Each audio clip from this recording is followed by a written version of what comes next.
Mais à 6h13, on va revenir en 1965, quand à la télévision apparaît un visage bien connu, une gueule de cinéma, celle de Lino Ventura. Mais cette fois-ci, c'est le père qui parle pour lancer un appel.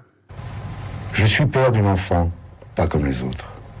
Lorsque vous rencontrez un enfant pas comme les autres, dans la rue, il ne faut pas le regarder comme un monstre. Il ne faut pas le regarder avec de la pitié. Ce n'est pas de la pitié que ces gens-là veulent. Au contraire, c'est de la justice et de la chaleur humaine. Cet appel de Lino Ventura marque le lancement de Personnage, aujourd'hui présidé par son petit-fils. Bonjour Christophe Lasserre-Ventura. Bonjour. Et bienvenue sur Radio Classique. Personnage, ce sont ces lieux d'accueil pour personnes en situation de handicap mental. 60 ans après l'appel, après la création d'un projet pilote, combien de personnes accueillez-vous en 2025 ? Aujourd'hui, nous accueillons au sein de 57 maisons plus de 1500 personnes en situation de handicap mental qui sont accompagnées par plus de 2000 salariés au quotidien pour offrir un accompagnement digne et épanouissant. Comment se passent les arrivées de ces résidents ? Ce sont les familles qui vous contactent ? Oui, lorsque nous ouvrons une maison, donc environ une trentaine de places, nous avons généralement 300, 400 demandes. Donc c'est un choix qui s'opère toujours avec difficulté parce que nous savons que nous allons faire beaucoup de déçus. Mais c'est malheureusement la réalité, puisqu'il manque environ 40 000 places en France pour accueillir des personnes en situation de handicap mental. Il y a donc une commission médicale qui se réunit ? Il y a une commission d'admission qui se réunit, constituée du directeur de la maison que nous ouvrons, d'un collège de médecins et du directeur général de la fondation. C'est toujours un exercice extrêmement complexe qui vise à constituer un groupe le plus homogène possible, puisque ces personnes vont être amenées à vivre ensemble dans un collectif tout au long de leur vie. Et ces personnes, ces résidents, ensuite, pour eux, c'est gratuit, cet accueil, c'est à vie ? Oui, c'est à vie et c'est gratuit, puisque en France, cela fait partie des principes régaliens, c'est l'État qui, à travers les départements ou les ARS, finance le fonctionnement de nos maisons. On va parler du financement de ces établissements. Vous en avez cité 57. Est-ce qu'ils sont tous médicalisés ? Non, vous avez différents types de maisons. Vous avez des maisons non médicalisées qui accueillent des populations relativement autonomes. Je pense à des populations de trisomiques qui sont dans l'oralité, qui généralement sont en mobilité. Et puis vous avez ce que nous appelons dans notre jargon des EAM, des établissements d'accueil médicalisés, où là vous avez des populations polyhandicapées qui nécessitent l'accompagnement d'une tierce personne pour tous les actes de la vie quotidienne, se laver, se nourrir, se mouvoir. Et donc là on a effectivement des structures beaucoup plus adaptées à ce type de handicap. Et vous prévoyez d'en ouvrir d'autres, des structures ? Nous avons sur le bureau près de 25 projets, et donc cela représente 450 nouvelles places d'ici 5 ans. Pour ouvrir une maison, Personnage, comment vous faites ? Vous devenez propriétaire des bâtiments, locataire ?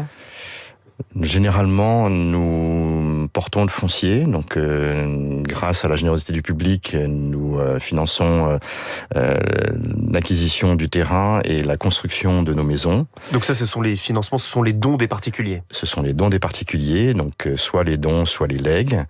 Et comme je l'expliquais précédemment, la partie fonctionnement, elle, est financée par les tutelles.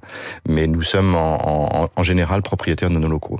Il y a donc cette participation financière de l'État, ce financement de l'État. On parle beaucoup des besoins d'économie en ce moment. Est-ce que vous êtes également concerné ?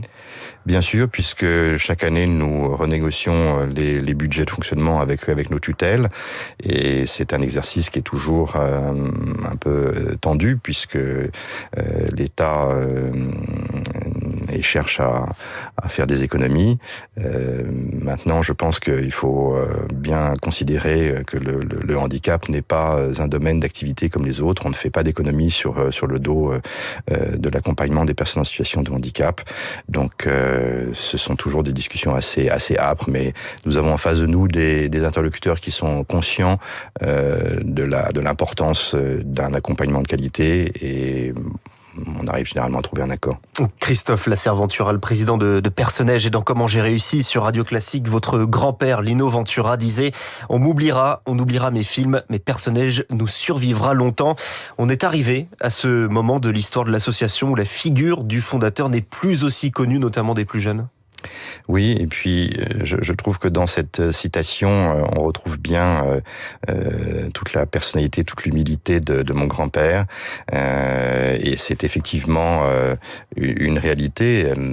Pour les jeunes générations, le souvenir de mon grand-père est beaucoup plus flou.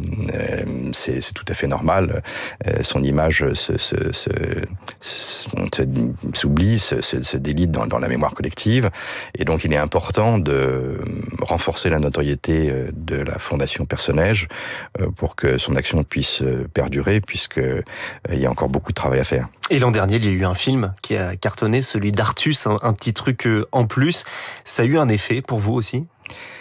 Comme tous les films qui traitent du handicap, je pense au 8e jour, je pense à Hors Normes, je pense à Intouchable, et effectivement, le cinéma est un vecteur de communication, de notoriété pour le handicap.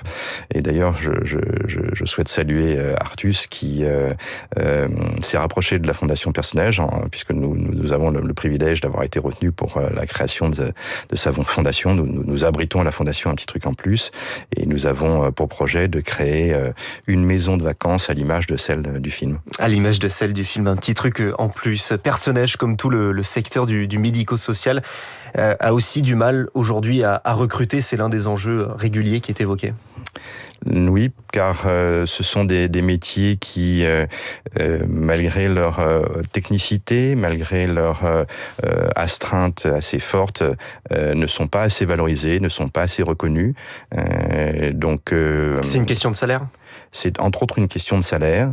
Donc nous interpellons nos tutelles sur la nécessité de revaloriser ces métiers, ce qui n'est pas sans poser de problème en termes d'organisation, car c'est très difficile de recruter dans certaines zones comme la région parisienne ou la région PACA. Nous sommes dans des situations assez pénuriques. Merci Christophe Lasserre-Ventura, le président de Personnage dans Comment j'ai réussi. Merci à vous d'être venu ce matin sur Radio Classique. Il est 6h21, les classiques.